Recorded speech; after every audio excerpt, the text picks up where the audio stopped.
Alright guys, we're learning a Bach Minuet in D minor today. Let's hear what it sounds like.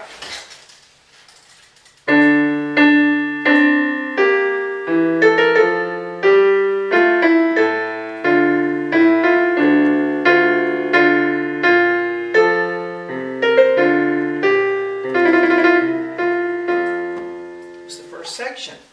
Alright, hello everyone, I'm Sean Cheek. Welcome to my SeanCheek.com piano lessons. I always put the free part 1 on YouTube, and the rest of the lessons for this piece are on my website, SeanCheek.com. If you find for any reason you have trouble reading music, you need help with just where the notes are on the keyboard, or just knowing what the notes are, or doing it faster, you should try my boot camp sight reading series on SeanCheek.com. Really give you a quick foundation of how to read music and to read it faster. It's kind of my own little method that I created. You can download sheet music for it, and it's a big help. But let's start with this. This is not too difficult a piece, and I played all these when I was a kid, 7, 8, 9 years old, these little Bach minuets and so forth. And it's really nice to revisit them after all these years. Now I'm 38 years old. And so we look at the key signature here. And it's early. I'm still trying to wake up. On a Saturday morning, I'm going to make a lot of video lessons today. So got the whole day ahead of me. We have a flat in the key signature, which tells us we're going to flat every B. Every time we come across the letter B, we're going to flat it. So here's a B note. So we're going to flat the B and do it automatically as a flat anytime we have that note. So there's the key signature, one flat. And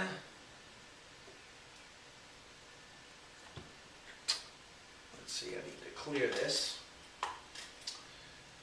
There we go. Had to wake up my wireless keyboard. We all need to wake up this morning. All right. Time signature is 3/4. So 3 counts per measure, and that's a typical time signature for minuet. 3 counts. A lot of these old dances were in 3, some sort of 3. Okay, so 3 counts per measure. Quarter note gets the beat is what the 4 means on the bottom. And so counting to 3. Let's get started with the right hand.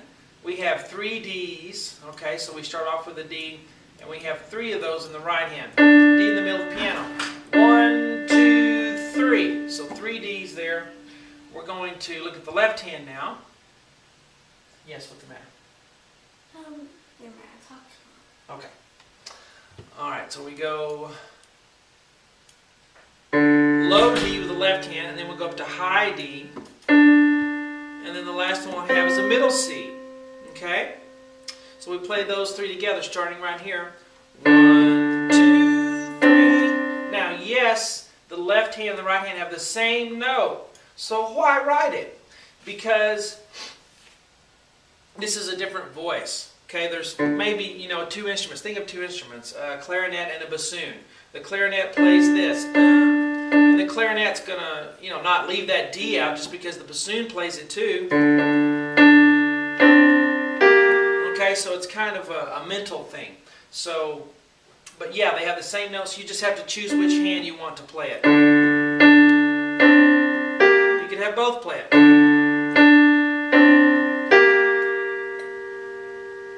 Then mentally, it works out melodically. All right, so now we go to the next measure. We have a G on the right hand, and then an A, and then a B flat, and then an A. So G, and then A, B flat, A.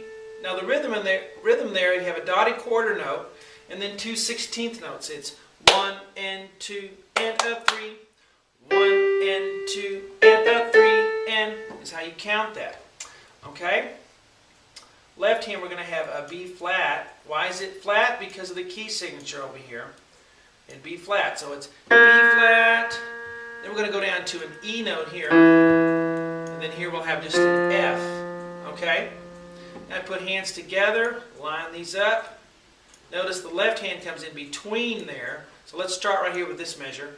1 and 2 and a 3 and, okay? 1 and 2 and a 3 and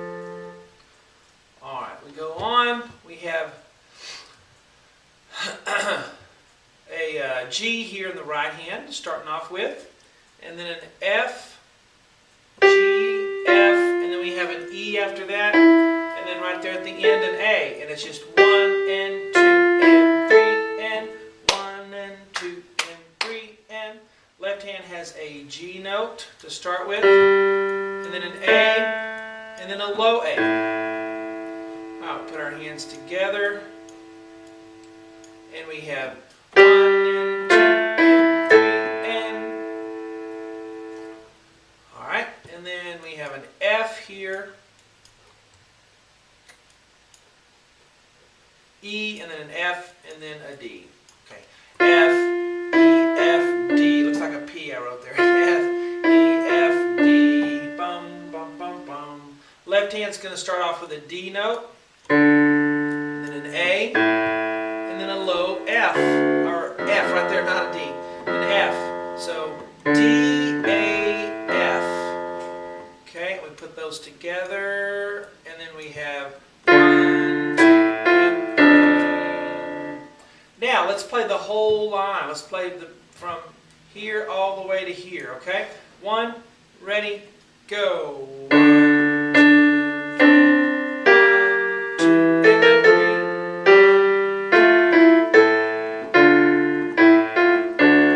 3. Typically you would play non-legato on the 8th notes.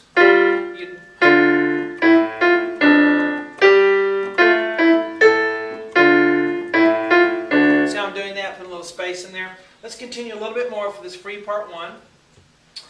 And I will scroll up a bit.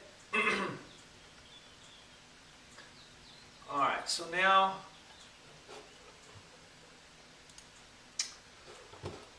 looking at the right hand here, we're going to play.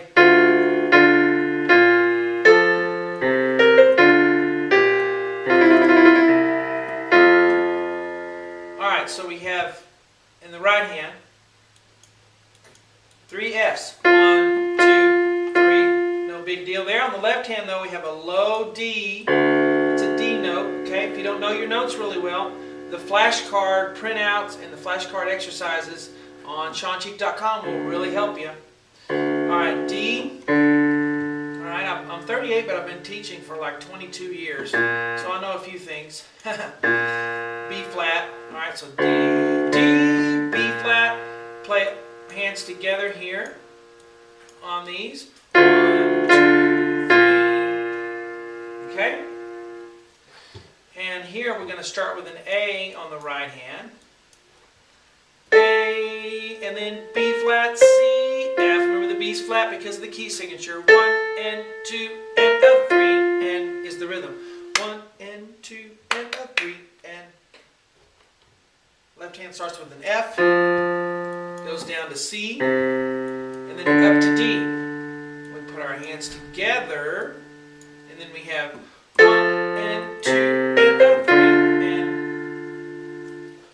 Okay, now we're going to have G and E on the right hand. 1, 2, 3. The left hand is going to have B flat and a C. B flat, C.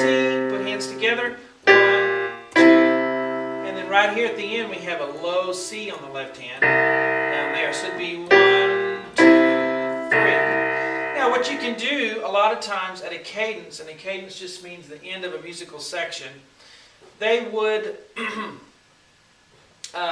put a trill. Even though it wouldn't be written in the music, they would do something like that, a little ornament. In the time period they would do that. They would just, add these things.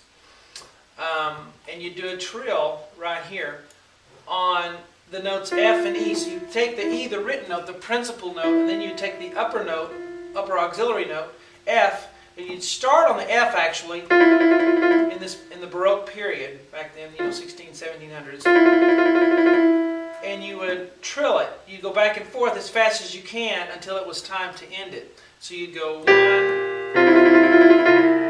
something like that, or you could go, I did a D, E, F at the end. It's kind of just whatever you want to do is what it is. Alright, and And they're difficult. You know, they kind of take some getting used to because you're not really counting a trill. You're just playing as fast as you can till the time's up. All right, so that's the free part one we always do. Hope you enjoy it. See you on the website.